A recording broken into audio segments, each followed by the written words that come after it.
ಇವತ್ತಿನ ದಿನ ವಿಜಯಪುರ ಜಿಲ್ಲಾ ಪೊಲೀಸರ ವತಿಯಿಂದ ಸೈಬರ್ ಪೊಲೀಸ್ ಠಾಣೆ ಕಳೆದ ವರ್ಷ ಮತ್ತೆ ಅದಕ್ಕಿಂತ ಮುಂಚೆ ಆದಂಥ ಪ್ರಕರಣಗಳಲ್ಲಿ ಸಾಕಷ್ಟು ಪ್ರಗತಿಯನ್ನ ಮಾಡಿ ಕೆಲವು ಇಂಪಾರ್ಟೆಂಟ್ ಪ್ರಕರಣಗಳಲ್ಲಿ ದೂರುದಾರರು ಕಳೆದುಕೊಟ್ಟಂತ ದುಡ್ಡನ್ನ ವಾಪಸ್ ಮರಳಿಸುವಲ್ಲಿ ಮತ್ತೆ ಆರೋಪಿಗಳನ್ನ ಪತ್ತೆ ಹಚ್ಚುವಲ್ಲಿ ನಮ್ಮ ಸೈಬರ್ ಪೊಲೀಸ್ ಠಾಣೆಯ DSP ಆದಂಥ ಸುನಿಲ್ ಕಾಂಬ್ಳೆ ಮತ್ತೆ ಇನ್ಸ್ಪೆಕ್ಟರ್ ಆದಂಥ ರವಿ ಎಡವಣ್ಣವರು ಹಾಗೂ ಅವರ ತಂಡದವರು ಯಶಸ್ವಿಯಾಗಿದ್ದಾರೆ. ಇದರಲ್ಲಿ ಕೆಲವೊಂದಿಷ್ಟು ಅಪರಾಧಗಳನ್ನ ಸೆಲೆಕ್ಟ್ ಮಾಡಿದ್ದೀವಿ. ಇವತ್ತಿನ ಪ್ರೆಸ್ ಮೀಟ್ ನ ಉದ್ದೇಶ ಏನು ಅಂತಂತಂದ್ರೆ ಜನ ಯಾವ್ಯಾವ ರೀತಿ ಮೋಸ ಹೋಗ್ತಾರೆ, ಯಾವ ರೀತಿ ದುಡ್ಡನ್ನ ಕಳ್ಕೊತಾರೆ, ಸೊ ಇನ್ವೆಸ್ಟಿಗೇಷನ್ ದಲ್ಲಿನೂ ಕೂಡ ಪೊಲೀಸರು ಮಾಡಿದಂತ ಪ್ರಗತಿ, ಇದರಿಂದ ಜನರಿಗೆ ಒಂದು ಸೈಬರ್ ಅಪರಾಧಗಳ ಬಗ್ಗೆ ಒಂದು ಅವೇರ್ನೆಸ್ ಆಗಲಿ ಮತ್ತೆ ಈ ರೀತಿಯಾದಂತ ಮೋಸಗಳಿಗೆ ಅವರು ಬಲಿ ಆಗಬಾರ್ದು ಅನ್ನುವಂಥದ್ದು ಒಂದು ಉದ್ದೇಶದಿಂದ ಇವತ್ತು ನಾವು ಈ ಪ್ರೆಸ್ ಮೀಟ್ ಅನ್ನ ಮಾಡ್ತಾ ಇದ್ದೀವಿ. ಮೊದಲನೇ ಪ್ರಕರಣ 34/2024 ಕ್ರೈಮ್ ನಂಬರು. ಅದರಲ್ಲಿ ವಿಜಯಪುರ ನಗರದ ವ್ಯಾಪಾರಿ ಒಬ್ರು ಆಪ್ಟಾ ಟ್ರೇಡಿಂಗ್ ಆ್ಯಪ್ ಅಂತಂತ ಹೇಳಿ ಟ್ರೇಡಿಂಗ್ ಅಪ್ಲಿಕೇಶನ್, ಈಗ ಆನ್ಲೈನ್ ಟ್ರೇಡಿಂಗ್ ಅಪ್ಲಿಕೇಶನ್ಸ್ ಅಂತಂತೇಳಿ ಸಾಕಷ್ಟು ಲಿಂಕ್ಸ್ಗಳು ಬರ್ತಾ ಇರ್ತವೆ. ಫೇಸ್ಬುಕ್ಕು, ಟ್ವಿಟರು, ಎಕ್ಸು ಮತ್ತೆ ಅದೇ ರೀತಿ ಸೋಷಿಯಲ್ ಮೀಡಿಯಾಗಳಲ್ಲಿ ನಿಮ್ಮ ಮೊಬೈಲ್ಗಳಿಗೂ ಕೂಡ ಸಾಕಷ್ಟು ಲಿಂಕ್ಗಳು ಬರ್ತಾ ಇರ್ತವೆ. ಜನ ಏನ್ ಮಾಡ್ತಾರೆ, ಎಲ್ಲವೂ ಕೂಡ ಇನ್ವೆಸ್ಟ್ಮೆಂಟ್ ಆಪ್ಷನ್ ಅನ್ನೋ ರೀತಿಯಲ್ಲಿ ಅದನ್ನ ಕ್ಲಿಕ್ ಮಾಡಿಬಿಟ್ಟು ಅದರಲ್ಲಿ ದುಡ್ಡನ್ನ ಇನ್ವೆಸ್ಟ್ಮೆಂಟ್ ಮಾಡಕ್ ಹೋಗ್ತಾರೆ. ಅವರು ಸಾಕಷ್ಟು ರೀತಿಯಲ್ಲಿ ಹೆಚ್ಚಿನ ಲಾಭಾಂಶದ ಆಸೆಯನ್ನ ಕೊಡ್ತಾರೆ. ಈ ಪ್ರಕರಣದಲ್ಲಿ 4% ನಾವು ಪ್ರಾಫಿಟ್ ಅನ್ನ ಕೊಡ್ತೀವಿ. ಈ ದುಡ್ಡನ್ನ ನಾವು ಇಂಟರ್ನ್ಯಾಷನಲ್ ಮಾರ್ಕೆಟ್ ದಲ್ಲಿ ಇನ್ವೆಸ್ಟ್ಮೆಂಟ್ ಮಾಡ್ತೀವಿ. So dollar, oil, currency, crypto ಕರೆನ್ಸಿಗಳಲ್ಲಿ ನಾವು ಇನ್ವೆಸ್ಟ್ಮೆಂಟ್ ಮಾಡ್ತೀವಿ, ಬರುತ್ತೆ ಅಂತಂತೇಳಿ ನಂಬಿಸಿ ಈ ವ್ಯಕ್ತಿ ಸುಮಾರು 2,04,71,500 ರೂಪಾಯಿನ ಕಳ್ಕೊಂಡಿದ್ರು. ಸೊ ಹಂತವಾಗಿ ಕಳ್ಕೊಂಡಿದ್ರು. ಅದರಲ್ಲಿ ಈಗಾಗಲೇ ನಾವು ತನಿಖೆ ಮೊದಲನೇ ಭಾಗದಲ್ಲಿ 70 ಲಕ್ಷ ಅದನ್ನ ರಿಕವರಿ ಮಾಡಿ ಕೊಟ್ಟಿದ್ದೀವಿ. ಈಗ ಎರಡನೇ ಭಾಗದಲ್ಲಿ ಅವರಿಗೆ ಸುಮಾರು 65,64,000 ಮತ್ತೆ ರಿಕವರಿ ಮಾಡಿ ಅವ್ರಿಗೆ ಮರಳಿಸ್ತಾ ಇದ್ದೀವಿ. ಸೊ ಈ ಪ್ರಕರಣದಲ್ಲಿ ಒಟ್ಟು 1,35,64,000 ರೂಪಾಯಿಗಳನ್ನ ನಮ್ಮ ಸೈಬರ್ ಪೊಲೀಸ್ನವರು ರಿಕವರಿ ಮಾಡಿದ್ದಾರೆ. ಅದೇ ರೀತಿ ಕೂಡ ಜಲನಗರ ಪೊಲೀಸ್ ಠಾಣೆಯಲ್ಲಿ ಕ್ರೈಮ್ ನಂಬರ್ 85/2024 ಇದು ಒಂದು ಯಾವ ರೀತಿ ನಮ್ಮ ವ್ಯವಸ್ಥೆಯಲ್ಲಿ ಮಿಸ್ಅಪ್ರಾಪ್ರಿಯೇಷನ್ ಆಗುತ್ತೆ ಅಂತಂತ ಹೇಳಿ ಈ ಪ್ರಕರಣ ಇಂಪಾರ್ಟೆಂಟ್ ಇದೆ. ಇದರಲ್ಲಿ ಏನಾಗಿತ್ತು ಅಂತಂದ್ರೆ ಅಂಬೇಡ್ಕರ್ ಅಭಿವೃದ್ಧಿ ನಿಗಮದಿಂದ ಈ ಏನು SC/ST ಜನರಿಗೆ ಈ ಲ್ಯಾಂಡ್ ಅನ್ನ ಖರೀದಿ ಮಾಡೋದಕ್ಕೆ ಸರ್ಕಾರದ ಒಂದು ಯೋಜನೆ ಇತ್ತು. ಅದರಲ್ಲಿ ಒಟ್ಟು 6 ಜನ ಆರೋಪಿತರು ಸೇರಿ ಕೊಟ್ಟಿ ದಾಖಲಾತಿಗಳನ್ನ ರೆಡಿ ಮಾಡ್ತಾರೆ. ಅದನ್ನ ಕೊಟ್ಟಿ ದಾಖಲಾತಿ ಪತ್ರಗಳನ್ನು ಫಲಾನುಭವಿಗಳನ್ನು ಕೂಡ ರಿಯಲ್ ಫಲಾನುಭವಿಗಳು, ಅವರು ಬೇರೆದ್ರಲ್ಲಿರುವಂತ ಫಲಾನುಭವಿಗಳು, ಒಟ್ಟು 11 ಜನ.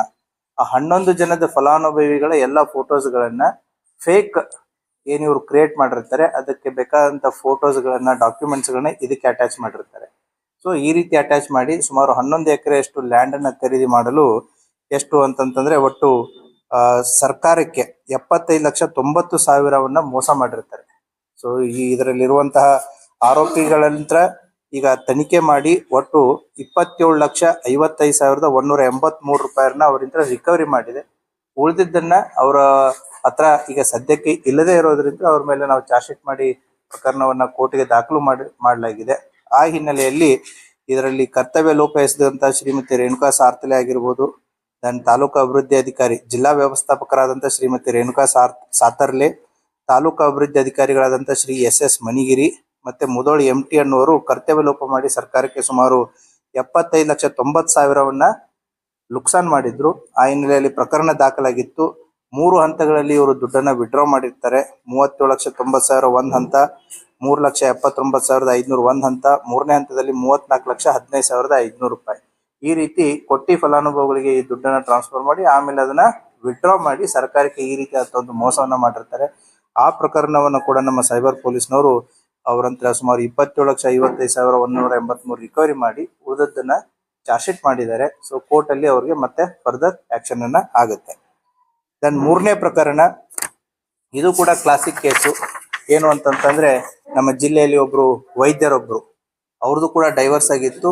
ಹಾಗಾಗಿ ಡೈವರ್ಸ್ ಮೆಟ್ರಿಮೋನಿಯಲ್ಲಿ ಏನು ಹುಡುಗಿಗೋಸ್ಕರ ಹುಡುಕಾಟ ಮಾಡ್ತಿರ್ಬೇಕಾದ್ರೆ ಒಂದು ಕಾಂಟ್ಯಾಕ್ಟ್ ಸಿಗುತ್ತೆ. ಆ ಕಾಂಟ್ಯಾಕ್ಟ್ ಅನ್ನ ವಿತೌಟ್ ಆ ವ್ಯಕ್ತಿ ಯಾರು, ಅಪೋಸಿಟ್ ಇರುವಂತ ಮಹಿಳೆ ಯಾರು ಅಥವಾ ವ್ಯಕ್ತಿ ಯಾರು ಅನ್ನೋದನ್ನ ತಿಳಿಯಲಾರದೇನೆ ಸೋಷಿಯಲ್ ಮೀಡಿಯಾದಲ್ಲಿನೇ ಚಾಟ್ ಮಾಡಿ ಆ ಒಂದು ನಂಬಿಕೆಯನ್ನ ಗಳಿಸ್ಕೊಂಡು ಸುಮಾರು 2,15,50,000 ದುಡ್ಡನ್ನ ಕಳ್ಕೊಂಡಿದ್ದಾರೆ. ಸೊ ಆ ಹಿನ್ನೆಲೆಯಲ್ಲಿ ನಮ್ಮ ಸೈಬರ್ ಪೊಲೀಸ್ ಠಾಣೆಯಲ್ಲಿ ಕ್ರೈಮ್ ನಂಬರ್ 4/25 ಅಡಿಯಲ್ಲಿ ಪ್ರಕರಣ ದಾಖಲಾಗಿತ್ತು. ಆ ಹಿನ್ನೆಲೆಯಲ್ಲಿ ಈಗಾಗಲೇ 25,11,000 ರಿಕವರಿ ಆಗಿದೆ ಮೊದಲನೇ ಹಂತದಲ್ಲಿ. ಇನ್ನೂ ಕೂಡ ಇದರಲ್ಲಿ ಪ್ರಕರಣ ತನಿಖೆಯಲ್ಲಿದೆ. ಮುಂದಿನ ಬರುವಂತ ದಿನಗಳಲ್ಲಿ ಇನ್ನೂ ಹೆಚ್ಚಿನ ಅಮೌಂಟ್ ಇದರಲ್ಲಿ ರಿಕವರಿ ಆಗುತ್ತೆ. ನಾವು ಯಾಕೆ ಈ ಕೇಸನ್ನು ತಗೊಂಡಿದ್ದೀವಿ ಅಂದ್ರೆ ಯಾವ ರೀತಿ ಜನ ಮೋಸ ಹೋಗ್ತಾ ಇದಾರೆ ಅನ್ನೋದನ್ನ ಜನರಿಗೆ ಗಮನಕ್ಕೆ ತರೋಣ ಅಂತಂದ್ರೆ. ಅದೇ ರೀತಿ 4ನೇ ಪ್ರಕರಣ ನಮ್ಮ ಜಿಲ್ಲೆಯಲ್ಲಿ ಆಗಿರೋದು ಸೈಬರ್ ಪೊಲೀಸ್ ಠಾಣೆ ಪ್ರಕರಣ ಸಂಖ್ಯೆ 17/25. ಇದರಲ್ಲಿ ವಿಜಯಪುರ ಜಿಲ್ಲೆಯ ವ್ಯಾಪಾರಿ ಒಬ್ರು ಏನು ಅಂತಂತಂದ್ರೆ ಇವರು ಮೊನ್ನೆ ನಡೆದಂತ ಕುಂಭಮೇಳಕ್ಕೆ ಹೋಗ್ಬೇಕು ಅಂತಂತ ಹೇಳಿ ಪ್ರಯಾಗ್ರಾಜ್ದಿಂದ ಕುಂಭಮೇಳಕ್ಕೆ ಹೆಲಿಕಾಪ್ಟರ್ ರೇಡ್ ಬುಕ್ ಮಾಡಿರ್ತಾರೆ. ಸೊ ನಾವು ಆನ್ಲೈನ್ ನಲ್ಲಿ ಎಲ್ಲ ಬುಕ್ ಮಾಡ್ಬಿಡ್ತೀವಿ. ಹೆಲಿಕಾಪ್ಟರ್ ರೇಡ್ ಬುಕ್ ಮಾಡ್ತಾರೆ, ಪ್ರಯಾಗ್ರಾಜಿಗೆ ಹೋಗಿ ಫ್ಲೈಟ್ ಅಲ್ಲಿ ಇಳಿತಾರೆ. ಪ್ರಯಾಗ್ರಾಜ್ದಿಂದ ಕುಂಭಮೇಳಕ್ಕೆ ಹೆಲಿಕಾಪ್ಟರ್ ಇಲ್ಲ, ಬಟ್ ಆನ್ಲೈನ್ ಪೇಮೆಂಟ್ ಆಗಿದೆ. ಸೊ ಆ ಹಿನ್ನೆಲೆಯಲ್ಲಿ ಆ ವ್ಯಕ್ತಿ ಸುಮಾರು 4,08,000 ರೂಪಾಯಿನ ಕಳ್ಕೊಂಡಿದ್ರು. ಅದನ್ನ ಸಂಪೂರ್ಣವಾದಂತ ರಿಕವರಿಯನ್ನ ನಮ್ಮ ಸೈಬರ್ ಪೊಲೀಸ್ನವರು ಮಾಡಿದ್ದಾರೆ. ಸೊ ಇದು ಕೂಡ ಒಂದು variety of the cyber fraud. ಇನ್ನೊಂದು 5ನೇ ಪ್ರಕರಣ ನಮ್ಮ ಜಿಲ್ಲೆಯ ವ್ಯಾಪಾರಿ ಒಬ್ರು, ಅವರ ಜೊತೆಗೆ ಇನ್ನೊಂದು 9 ಜನ. ಏನಾಗುತ್ತೆ, ಇ-ಕಾಮ್ ಡೆಲಿವರಿ ಫ್ರಾಂಚೈಸ್ ಅನ್ನ ಕೊಡಿಸ್ತೀವಿ ಅಂತೇಳಿ. ಇ-ಕಾಮ್ ಡೆಲಿವರಿ ಫ್ರಾಂಚೈಸ್ ಉದಾಹರಣೆಗೆ ಫ್ಲಿಪ್ಕಾರ್ಟ್ ಇರ್ಬೋದು, ಅಮೆಜಾನ್ ಇರ್ಬೋದು, ಅಥವಾ ಈ ರೀತಿಯಾದಂತ ಆನ್ಲೈನ್ ಟ್ರೇಡಿಂಗ್ ಏನಿರ್ತಾವಲ್ಲ ಅವ್ರದ್ದೊಂದು ಫ್ರಾಂಚೈಸ್ ಕೊಡಿಸ್ತೀವಿ ಅಂತ ಹೇಳಿ ಸುಮಾರು 58 ಲಕ್ಷದಷ್ಟು ಮೋಸ ಮಾಡಿರ್ತಾರೆ. ಆ ಕೃತ್ಯ ಎಸಗದಂತ ಆರೋಪಿಗಳಿಂದ ಈಗ ಸುಮಾರು 10 ಲಕ್ಷ ಈಗಾಗಲೇ ರಿಕವರಿ ಮಾಡಿ ಅವ್ರಿಗೆ ಕೊಡಲಾಗಿದೆ. ಇನ್ನೂ 12 ಲಕ್ಷ ಸೀಸ್ ಆಗಿದೆ. ಅದು ಕೋರ್ಟ್ ಅಲ್ಲಿದೆ, ಕೋರ್ಟಿಂದ ಬಿಡುಗಡೆ ಆಗುತ್ತೆ. ಸುಮಾರು 22 ಲಕ್ಷದವರೆಗೂ ಕೂಡ ಅದರಲ್ಲಿ ರಿಕವರಿ ಆಗಿದೆ. ಇನ್ನೂ ಕೂಡ ಪ್ರಕರಣ ತನಿಖೆಯಲ್ಲಿದೆ. ಹೀಗೆ ವಿವಿಧ ರೀತಿಯಾದಂತ ವಿವಿಧ ವೆರೈಟಿ ಆಗಿರುವಂತಹ ಪ್ರಕರಣಗಳಲ್ಲಿ ಸುಮಾರು 5 ಪ್ರಕರಣಗಳಲ್ಲಿ ನಮ್ಮ ಸೈಬರ್ ಪೊಲೀಸ್ ಠಾಣೆಯ ಅಧಿಕಾರಿ ಮತ್ತು ಸಿಬ್ಬಂದಿ ವರ್ಗದವರು ಸುಮಾರು 1,32,38,183 ರೂಪಾಯಿಯನ್ನ ದೂರುದಾರರಿಗೆ ಮರಳಿಸಿದ್ದಾರೆ. ಸೊ ಆ ಹಿನ್ನೆಲೆಯಲ್ಲಿ ಜಿಲ್ಲಾ ಪೊಲೀಸ್ ಪರವಾಗಿ ಅವರಿಗೆಲ್ಲರಿಗೂ ಕೂಡ ಅಭಿನಂದನೆಗಳನ್ನ ಸಲ್ಲಿಸುತ್ತೆ. ಅದರ ಜೊತೆಗೆ ಕೂಡ ಜಿಲ್ಲೆಯ ಜನರಿಗೆ ಯಾವ ರೀತಿ ತಾವು ಮೋಸ ಹೋಗಬಾರ್ದು, ಯಾವ ರೀತಿಯಾದಂಥ ಪ್ರಿಕಾಷನ್ಸ್ ಅನ್ನ ತಾವು ತಗೋಬೇಕಾಗತ್ತೆ ಅನ್ನೋದನ್ನು ಕೂಡ ಅವರ ಗಮನಕ್ಕೆ ತರ್ತಾ ಇದ್ದೀನಿ. ಅದರ ಜೊತೆಗೆ ಮೊಬೈಲ್ ಏನು ಈಗಾಗಲೇ ನಿಮ್ಗೆ ಗೊತ್ತಿದೆ, CEIR ಪೋರ್ಟಲ್ ಅಂತ ಇದೆ. ಯಾರೇ ಮೊಬೈಲ್ ಅನ್ನ ಕಳ್ಕೊಂಡ್ರೆ ಮಾಡಿದ್ರೆ ನಿಮ್ಮ ಮೊಬೈಲ್ ಯುನಿಕ್ ಐಡಿಗಳಿಗೆ ಏನೇನು ಇರ್ತವೆ ಅದನ್ನ ನಾವು ಆನ್ಲೈನ್ ಪೋರ್ಟಲ್ದಲ್ಲಿ CEIR ಅನ್ನುವಂತ ಒಂದು ಪೋರ್ಟಲ್ದಲ್ಲಿ ಎಲ್ಲಾ ಮಾಹಿತಿಗಳನ್ನ ಅದರಲ್ಲಿ ಹಾಕಿದ್ರೆ ಆ ಮೊಬೈಲು ಯಾವಾಗಲೇ ಆಕ್ಟಿವ್ ಆಗಲಿ, ಎಲ್ಲೇ ಆಕ್ಟಿವ್ ಆಗಲಿ, ಸೊ ಇಮಿಡಿಯೇಟ್ಲಿ ನಮಗೆ ಮೆಸೇಜ್ ಬರುತ್ತೆ. ಸೊ ಇದರ ಒಂದು ಲಾಭ ಏನು ಅಂತಂತಂದ್ರೆ ಕಳೆದುಕೊಂಡು ಹೋದಂತ ಮೊಬೈಲ್ ಸಿಗುವಂತ ಸಾಧ್ಯತೆಗಳು ಜಾಸ್ತಿ ಇರುತ್ತೆ. ಯಾಕಂತಂದ್ರೆ ಅದು ಮೊಬೈಲ್ ಅದು ಸೆಕೆಂಡ್ ಹ್ಯಾಂಡ್ ಆಗಾದ್ರೂ ಮಾರಿರ್ಲಿ ಅಥವಾ ಬೇರೆಯವ್ರಿಗೆ ಯಾರಿಗಾದ್ರೂ ಸಿಕ್ಕಿರ್ಲಿ, so whenever after 1 year 2 years 6 months ಯಾವಾಗಾದ್ರೂ ಕೂಡ ಅದು ಆಕ್ಟಿವ್ ಆಯ್ತು ಅಂದ್ರೆ ಮಾಹಿತಿ ಬರುತ್ತೆ. ತಗೊಂಡವ್ನು ಕಳ್ಳನೇ ಇರ್ಬೇಕಂತಿರಲ್ಲ, ತಗೊಂಡೋಗಿ ಬೇರೆಯವ್ರಿಗೆ ಸೆಕೆಂಡ್ ಪಾರ್ಟಿಗೆ ಮಾರಿರ್ತಾರೆ, ಥರ್ಡ್ ಪಾರ್ಟಿಗೆ ಮಾರಿರ್ತಾರೆ, ಫೋರ್ತ್ ಪಾರ್ಟಿ ಮಾರಿರ್ತಾರೆ. ಅವ್ರು ಇನ್ನೋಸೆಂಟ್ ಇರ್ತಾರೆ. ಅವ್ರಿಗೆ ಇದು ಯಾವಾಗ ಇದು ಕಳ್ತನ ಆಗಿರೋ ಅಥವಾ ಇದು ಮಿಸ್ ಆಗಿರೋದು ಅಥವಾ ರಾಬರಿ ಆಗಿರುವಂತ ಮೊಬೈಲ್ ಫೋನ್ ಅಂತ ಅವ್ರಿಗೆ ಗೊತ್ತಾಗುತ್ತೆ, ಅವರು ಅದನ್ನ ವಾಪಸ್ ಕೊಡ್ತಾರೆ. ಸೊ ಇದು ಒಂದು ರೀತಿ ಜನಸ್ನೇಹಿ ಪೊಲೀಸ್ ಒಂದು ಭಾಗನೇ CEIR ಪೋರ್ಟಲ್ ಅನ್ನೋದು. ಸೊ ಆ ಹಿನ್ನೆಲೆಯಲ್ಲಿ ಸೈಬರ್ ಪೊಲೀಸ್ ಠಾಣೆಯಲ್ಲಿ ಸುಮಾರು 10 ಮೊಬೈಲ್ಗಳನ್ನ ರಿಕವರಿ ಮಾಡಿ ಅವರ ವಾರಸುದಾರಿಗೂ ಕೂಡ ಕೊಡುತ್ತಾ ಇದ್ದಾರೆ. ಹೀಗಾಗಿ ಒಟ್ಟು 2,40,40,000 ರೂಪಾಯಿ ಮೊಬೈಲ್ ಆಗಿರ್ಬೋದು, ಮತ್ತೆ ಈ 5 ಪ್ರಕರಣಗಳಲ್ಲಿ ವಸೂಲಿ ಮಾಡಿದಂತಹ ಸುಮಾರು 1,32,38,183 ರೂಪಾಯಿಯನ್ನ ಇವತ್ತು ನಾವು ಅವ್ರ ವಾರಸುದಾರಿಗೆ ವಾಪಸ್ ಮರಳಿಸ್ತಾ ಇದ್ದೀವಿ. ಆ ಹಿನ್ನೆಲೆಯಲ್ಲಿ ಈ ಪ್ರೆಸ್ ಮೀಟ್ ಅನ್ನ ಕರೆದಿತ್ತು. ಬಂದಂತ ತಮಗೆಲ್ಲರಿಗೂ ಧನ್ಯವಾದಗಳು.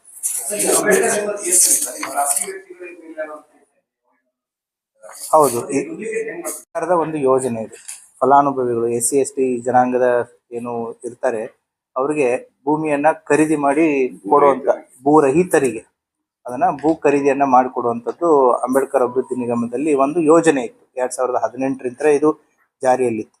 ಸೊ ಆ ಸಂದರ್ಭದಲ್ಲಿ ಈ 3 ಅಧಿಕಾರಿಗಳು, ಈಗ ನಾನು ಹೇಳಿದೆ ರೇಣುಕಾ ಸಾತರ್ಲೆ, ಸಾಹೇಬಣ್ಣ ಮನಿಗೇರಿ ಅಂತಂತೇಳಿ, ಮತ್ತೆ MT ಮುದೋಳ್ ಅಂತಂತೇಳಿ, ಇವ್ರ ಜೊತೆಗೆ ಇನ್ನೊಂದು 3 ಜನ ಶಾಮೀಲಾಗ್ಯಾರ. ಅದು ನಿಮ್ಗೆ ಡೀಟೇಲ್ಸ್ ಕೊಡ್ತೀನಿ ನಾನು.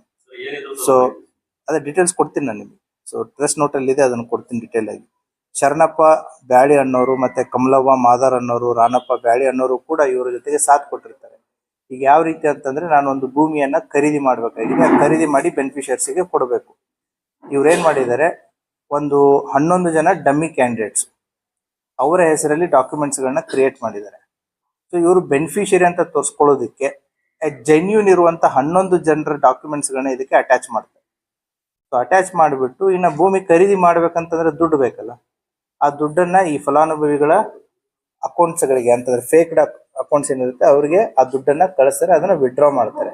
ಅಂದ್ರೆ ಡಾಕ್ಯುಮೆಂಟ್ಸ್ ಏನ್ ಬೇಕು ಎಲ್ಲ ಸಬ್ಮಿಟ್ ಮಾಡ್ದಂಗಾಯ್ತು, ಸರ್ಕಾರದಿಂದ ಏನ್ ದುಡ್ಡು ವಿಡ್ರಾ ಮಾಡ್ಬೇಕು ದುಡ್ಡು ವಿಡ್ರಾ ಮಾಡ್ದಂಗಾಯ್ತು. ಬಟ್ ಇನ್ ರಿಯಾಲಿಟಿ ಏನಿದೆ, beneficiaries are on the ground is zero. ಖರೀದಿನೇ ಇಲ್ಲ ಭೂಮಿ ಖರೀದಿ. ಬಟ್ ಭೂಮಿ ಖರೀದಿ ಬೇರೆ ಬೆನಿಫಿಷರೀಸ್ ಏನಿದ್ದಾರೆ ಅವರ ದಾಖಲಾತಿಗಳನ್ನ ಅವರ ಫೋಟೋಗಳನ್ನ ಇದಕ್ಕೆ ಅಟ್ಯಾಚ್ ಮಾಡಿರ್ತಾರೆ. ಸೊ ಪೇಪರ್ ವರ್ಕ್ ಪ್ರಕಾರ ಏನ್ ಬೇಕು ಅದು ಸರಿಯಾಗಿ ತೋರಿಸ್ದಂಗಾಯ್ತು, ಸರ್ಕಾರದ ದುಡ್ಡು ಕೂಡ ಅವ್ರ ಅಕೌಂಟ್ಗಳಿಗೆ ಹೋದಂಗಾಯ್ತು, ಅದನ್ನ ವಿಡ್ರಾ ಮಾಡಿ ಇವರೆಲ್ಲರೂ ಕೂಡ ಯೂಸ್ ಮಾಡ್ಕೊಂಡಿರ್ತಾರೆ. ಈ ರೀತಿಯಾದಂತ ಒಂದು ಕೇಸು. ಮತ್ತೆ ಈ ಕೇಸ್ ಈಗಾಗಲೇ ಇನ್ನೊಂದು ಪ್ರಕರಣ ಐ ಥಿಂಕ್ CID ಯಲ್ಲೂ ಇದೆ, ಲೋಕಾಯುಕ್ತದಲ್ಲಿ, ED ಯಲ್ಲೂ ಇದೆ, ಲೋಕಾಯುಕ್ತದಲ್ಲಿದೆ, ನಮ್ಮಲ್ಲಿದು ಒಂದಿತ್ತು. ಸೊ ಇದು ಕೂಡ ಚಾರ್ಜ್ ಶೀಟ್ ಆಗಿದೆ. ಯಾಕಂತಂದ್ರೆ online transaction 420 was part of the cyber investigation before. And who was the The complainant ಇದರಲ್ಲಿ ರಮೇಶ್ ಚವ್ಹಾಣ್ ಅಂತೇಳಿ ಜಿಲ್ಲಾ ವ್ಯವಸ್ಥಾಪಕರು, ಪ್ರಭಾರ ಜಿಲ್ಲಾ ವ್ಯವಸ್ಥಾಪಕರು, ಡಾಕ್ಟರ್ BR ಅಂಬೇಡ್ಕರ್ ಅಭಿವೃದ್ಧಿ ನಿಗಮ, ವಿಜಯಪುರ. ಹೊಸಬರು ಬಂದಾದ್ಮೇಲೆ ಇದು ಯಾವಾಗ ಹೊರಗೆ ಬರುತ್ತೆ ಅವ್ರು ಕಂಪ್ಲೇಂಟ್ ಕೊಡ್ತಾರೆ.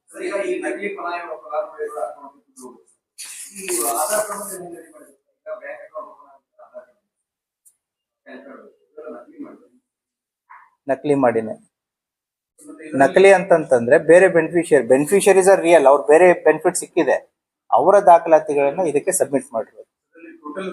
ಈಗ ಷಡಾಕ್ಷರಿ ಅನ್ನುವಂತ ವ್ಯಕ್ತಿ ಈಸ್ ಆಲ್ರೆಡಿ ಬೆನಿಫಿಷರಿ, ಬಟ್ ಆ ಷಡಾಕ್ಷರಿ ಅನ್ನೋ ವ್ಯಕ್ತಿಯ ಎಲ್ಲಾ ಡಾಕ್ಯುಮೆಂಟ್ಸ್ಗಳನ್ನ ನಮ್ಮ ಇಂಡಿಯನ್ ಎಕ್ಸ್‌ಪ್ರೆಸ್ ಫಿರೋಜ್ಗೆ ಅಟ್ಯಾಚ್ ಮಾಡಿರ್ತಾರೆ.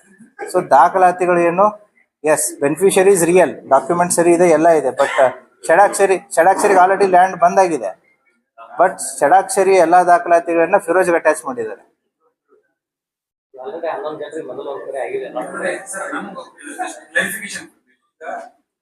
ಸರ್ಕಾರಿ ಸ್ಕೀಮ್ ನಲ್ಲಿ ಏನ್ ಜಾಬ್ ಇದು ಕೊಡಿಸ್ತಾರೆ ಅಂತ it is completely not free. ಅದರಲ್ಲಿ ಅವರು ನಮ್ಮ ಕಡೆಯಿಂದ ಒಂದು ಪಾರ್ಟ್ ಆಫ್ ದೇರ್ ಶೇರ್ ಕೊಡ್ಬೇಕು, ಆಮೇಲೆ ಸರ್ಕಾರ ಬಿಟ್ಟಿದಲ್ಲಿ ಕೊಡ್ಬೇಕು, ಸಬ್ಸಿಡಿ ರೂಪದಲ್ಲಿ ಕೊಡ್ಬೇಕು. ಹೌದು. ಸೊ ಅದನ್ನ ಅದು ಶೇರ್ ಆಫ್ ದಟ್ ಇದು 100% ಇದರಲ್ಲಿ ಕಂಪ್ಲೀಟ್ಲಿ ಫ್ರೀ ಇದೆ. 100%. ಆ ಯೋಜನೆಯ ನಿಮಗೆ ಏನು ರೂಪರೇಷೆಗಳನ್ನು ಕೂಡ ಕೊಡೋಣ. So you will come to know the conditions of the scheme.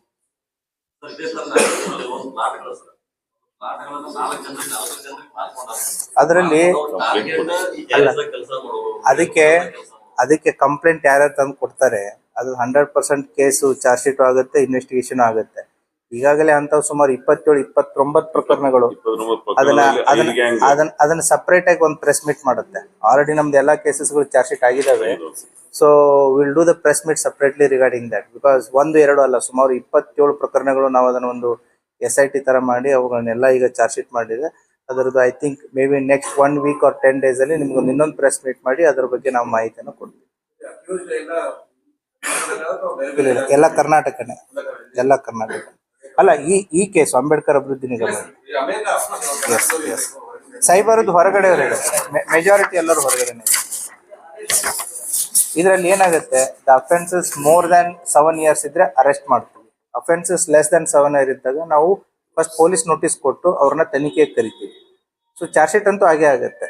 The arrest formality ಅಂದ್ರೆ, ಅರೆಸ್ಟ್ ಅಂದ್ರೆ ಜನರಲಿ ಎಲ್ಲರ ತಲೆಯಲ್ಲಿ ಏನಿರುತ್ತೆ, ಜೈಲಿಗೆ ಹಾಕ್ತಾರೆ ಅಂತಂದೇಳಿ. ಅರೆಸ್ಟ್ ಅಲ್ಲಿನೂ ಕೂಡ ಮೋರ್ ದ್ಯಾನ್ 7 years ಮಾತ್ರ ಜೈಲಿಗೆ ಹಾಕುತ್ತೆ. ಲೆಸ್ ದ್ಯಾನ್ 7 years ಇದ್ದಾಗ ಪೊಲೀಸ್ ನೋಟಿಸ್ ಕೊಟ್ಟು ತನಿಖೆಯನ್ನು ನಾವು ಮಾಡ್ತೀವಿ.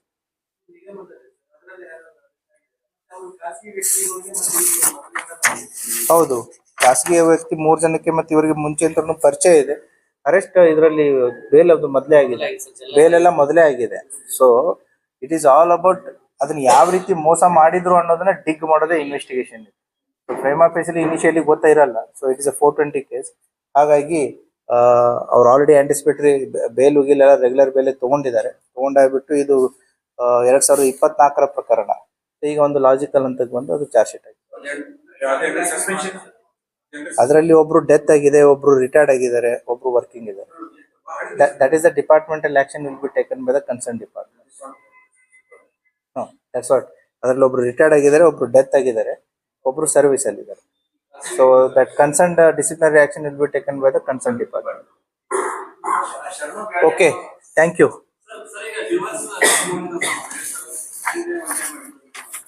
ಸಿ ಆನ್ಲೈನ್ ಇವ್ರಿಗೆ ಡೈವರ್ಸು ಇವ್ರಿಗಾಗಿದೆ. ಹುಡುಗಿ ಸರ್ಚ್ ಅಲ್ಲಿ ಇದ್ದಾರೆ. ಹುಡುಗಿ ಸರ್ಚ್ ಇದ್ದಾಗ ಮೆಟ್ರೋಮನಿಯಲ್ಲಿ ಎಲ್ಲ ಸರ್ಚ್ ಮಾಡಿದ್ದಾರೆ. ಒಂದು ಸೋಷಿಯಲ್ ಮೀಡಿಯಾ ಲವ್ ಅಂತ ಕರಿತೀವಿ ಇದಕ್ಕೆ. So in a sweet talk, ಹೌದಾ. ಸೊ ಅಪೋಸಿಟ್ ಏನು ಹುಡುಗನೋ ಹುಡುಗಿನೋ ಏನೂ ಗೊತ್ತಿರಲ್ಲ. So over a period of time you gain a lot of trust. ಹೌದಪ್ಪ, ಇವಳು ಎಮೋಷನಲಿ ಅಟ್ಯಾಚ್ ಆಗಿದ್ದಾರೆ, ಆ ಕಡೆ ಹುಡುಗ ಇದಾನೋ ಹುಡುಗಿ ಇದಾನೋ ಗೊತ್ತೇ ಇರಲ್ಲ. ಸೊ ಅಷ್ಟೋ ನಂಬಿಕೆಯನ್ನ ಗಳಿಸಿಬಿಟ್ಟು ಇನ್ನೇನು ಮದುವೆ ಆಗ್ಬೇಕು ಅನ್ನೋಂಥ ಒಂದು ನಿರ್ಧಾರಕ್ಕೆ ಬಂದು ಸುಮಾರು 2,15,50,50,000 ಅಷ್ಟನ್ನು ದುಡ್ಡನ್ನ ಕಳ್ಕೊಂಡಿದ್ದಾರೆ. ಸೊ ಅವ್ರಿಗೆ ಕೊಟ್ಟು ಅವ್ರ ಕಷ್ಟ ಕಾಲದಲ್ಲಿದೆ, ನಾನು ಏನು ನನಗೆ ದುಡ್ಡು ಬೇಕಾಗಿದೆ, ನನ್ಗೆ ದುಡ್ಡು ಕೊಟ್ರೆ ನಾನು ಹಣ ಹೂಡಿಕೆ ಮಾಡಿ ಕ್ರಿಪ್ಟೋದಲ್ಲಿ ಇನ್ವೆಸ್ಟ್ಮೆಂಟ್ ಮಾಡಿ ಹೆಚ್ಚಿನ ಲಾಭಾಂಶವನ್ನು ತಂದು ಕೊಡ್ತೀನಿ ಅಂತಂತೇಳಿ. ಮದುವೆ ಜೊತೆಗೆ ಇನ್ವೆಸ್ಟ್ಮೆಂಟ್. ಹಾ, ಸೊ ಅಲ್ಲೇ ಅರ್ಥ ಮಾಡ್ಕೋಬೇಕಾಗಿತ್ತು. ಸೊ ಮದುವೆ ಆಫರ್ ಸ್ಟಾರ್ಟ್ ಆಗಿಬಿಟ್ಟು ಇನ್ವೆಸ್ಟ್ಮೆಂಟಿಗೆ ಬರುತ್ತೆ relation. That is how the amount is lost ರಕ್ಷಣೆ ಕೊಡ್ಬೇಕಲ್ಲ ಮತ್ತೆ without marriage. Without marriage yes. ಸರಿ, ಬಿಜಾಪುರ ಸಿಟಿದಲ್ಲಿ ಒಂದು 50-60 ಗಾಡಿ ಬ್ಲಾಕ್ ಸುಡಿ ಹಾ, ಈಗ ಇನ್ನು ಏನು ಸೋಷಿಯಲ್ ಮೀಡಿಯಾ ಮತ್ತೆ ಟ್ರಾಫಿಕ್ ಒಂದು ಜಸ್ಟ್ ಎಲ್ಲರೂ ಇದ್ದೀರಾ. ಈ ಸೋಷಿಯಲ್ ಮೀಡಿಯಾ ರೀಲ್ಸ್ ಗಳನ್ನ ಮಾಡ್ತಾರೆ. ಸೊ ನಮ್ಮ ಜಿಲ್ಲೆಯ ಯುವಕರಿಗಾಗಿರ್ಬೋದು ಕೆಲವೊಂದಿಷ್ಟು ಆಂಟಿ ಸೋಷಿಯಲ್ ಮೆಸೇಜ್ ಏನು ಅಂತಂತಂದ್ರೆ, ತಾವು ಮಾಡುವಂತ ಚಟುವಟಿಕೆಗಳ ಮೇಲೆ ಪೊಲೀಸ್ ಇಲಾಖೆ ಸಂಪೂರ್ಣವಾದಂತ ನಿಗಾ ಇಟ್ಟಿರುತ್ತೆ. ನೀವು ಮಾಡಿರುವಂತ ರೀಲ್ಸ್ ಗಳಾಗಿರ್ಬೋದು, ಅದರಲ್ಲಿ ಬಳಸುವಂತ ವಸ್ತುಗಳಾಗಿರ್ಬೋದು ಕಾನೂನು ಬಾಹಿರ ಆಗಿತ್ತು ಅಂತಂತಂದ್ರೆ ಪೊಲೀಸ್ ಇಲಾಖೆ ನಿಮ್ಮ ಮೇಲೆ 100% ಆಕ್ಷನ್ ಅನ್ನ ತಗೊಳ್ಳುತ್ತೆ. ಸೊ ಹಾಗಾಗಿ ಸೋಷಿಯಲ್ ಮೀಡಿಯಾ ಬಳಕೆದಾರರಾಗಿರ್ಬೋದು, ರೀಲ್ಸ್ ಮಾಡೋರಾಗಿರ್ಬೋದು, ಅದರಲ್ಲಿ ಯೂಸ್ ಮಾಡುವಂತ ನಿಮ್ಮ ಇಕ್ವಿಪ್ಮೆಂಟ್ಸ್ ಆಗಿರ್ಬೋದು, ಹೌದಾ, ನೀವು ಮಾಡುವಂಥದ್ದು ಸಮಾಜದಲ್ಲಿ ಭಯವನ್ನ ಸೃಷ್ಟಿ ಮಾಡುವಂಥದ್ದಾಗಿತ್ತು ಅಂತಂದ್ರೆ ಇಲಾಖೆ ನಿಮ್ಮ ಮೇಲೆ ನಿರ್ದಾಕ್ಷಿಣ್ಯವಾಗಿ ಕ್ರಮವನ್ನ ಕೈಗೊಳ್ಳುತ್ತೆ.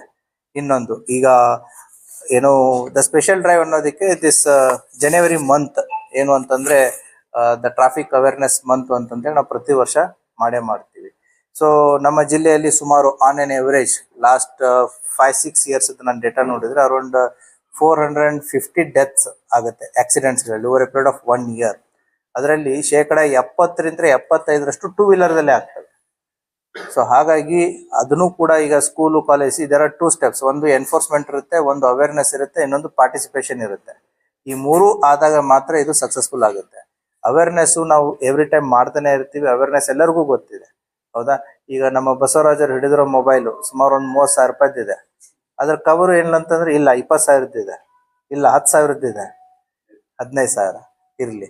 So A person mobile purchase ಮಾಡ್ತಾರೆ, ಏನು 50,000 ಇಟ್ಕೊಂಡು 1,00,000 ಪರ್ಚೇಸ್ ಮಾಡ್ತಾರೆ.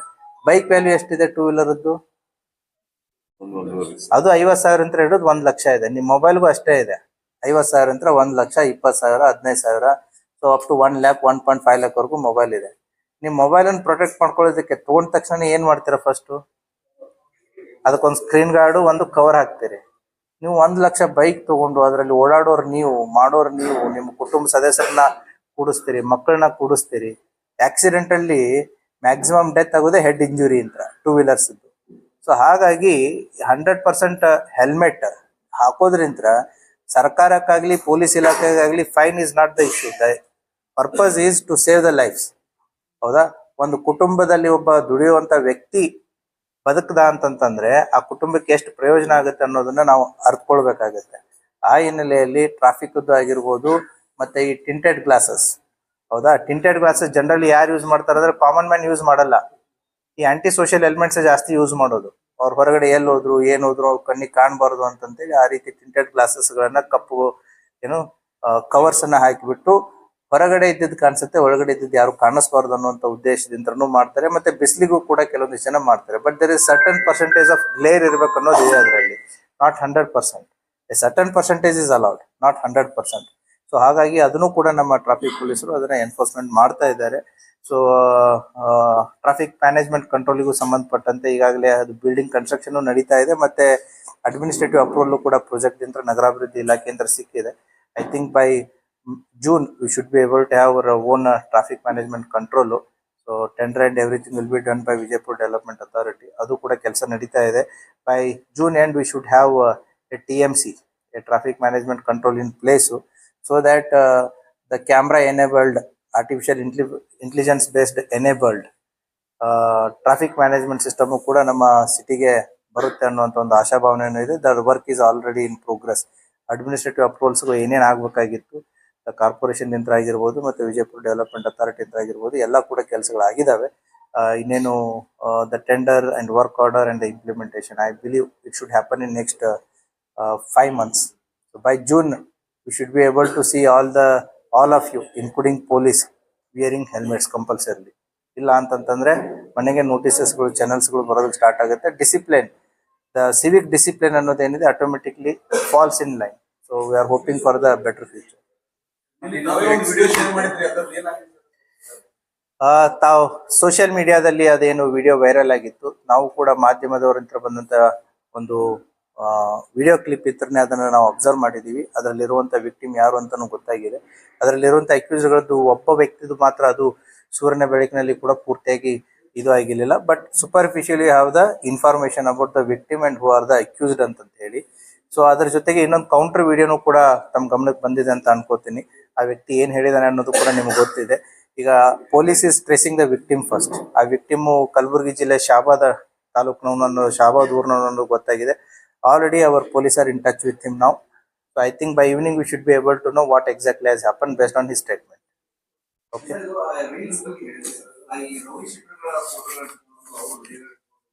ಅದನ್ನೇ ಹೇಳಿದ್ದು ನಾನು ಆ ಅಣ್ಣ ತಮ್ಮಗಳು ಅವರು ಅವ್ರ ತರನೇ ಆಗ್ಬಾರ್ದು. ಹಾಗಾಗಿ ಅವ್ರಿಗೆ ಅದನ್ನೇ ಹೇಳ್ತಾ ಇದ್ದೀನಿ. ಅಣ್ಣ, ಆಮೇಲೆ ತಮ್ಮ ಬಂದ, TH ಬಂದ, ಹೌದಾ, DMC ಬಂದ, MD ಬಂದ, ಇವರೆಲ್ಲ ಯಾರು ಆಗ್ತಾ ಇದಾರೆ, they are under the watch. ಹೌದಾ.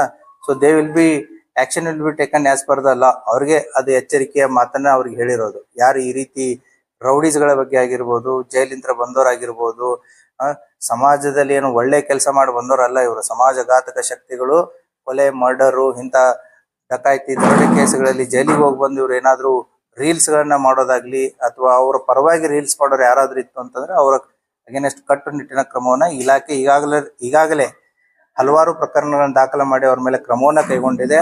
The police social media watch ಇದು ಎಲ್ಲಾ ಪೊಲೀಸ್ ಠಾಣೆಗಳಲ್ಲಿ ಎಲ್ಲಾ ಸ್ತರಗಳಲ್ಲಿನೂ ಕೂಡ ಫುಲ್ ಆಕ್ಟಿವ್ ಆಗಿದೆ. ಯಾರೇ ಏನೇ ಸೋಷಿಯಲ್ ಮೀಡಿಯಾದಲ್ಲಿ ಮಾಡಿದ್ರು ಕೂಡ ಪೊಲೀಸರ ಗಮನಕ್ಕೆ ಇಮಿಡಿಯೇಟ್ಲಿ ಬರುತ್ತೆ. ಸೊ ಹಾಗಾಗಿ ಪೊಲೀಸ್ ಇಲಾಖೆ ಅವರ ಮೇಲೆ ಕಣ್ಣನ್ನ ಇಟ್ಟಿದೆ. ಯಾರೋ ತಪ್ಪು ಮಾಡಿದ್ರು ಕೂಡ ಅವರಿಗೆ ಸೂಕ್ತವಾದಂತಹ ಕಾನೂನಿನ ಅಡಿಯಲ್ಲಿ ಕ್ರಮವನ್ನ ಕೈಗೊಳ್ಳಲಾಗುತ್ತೆ.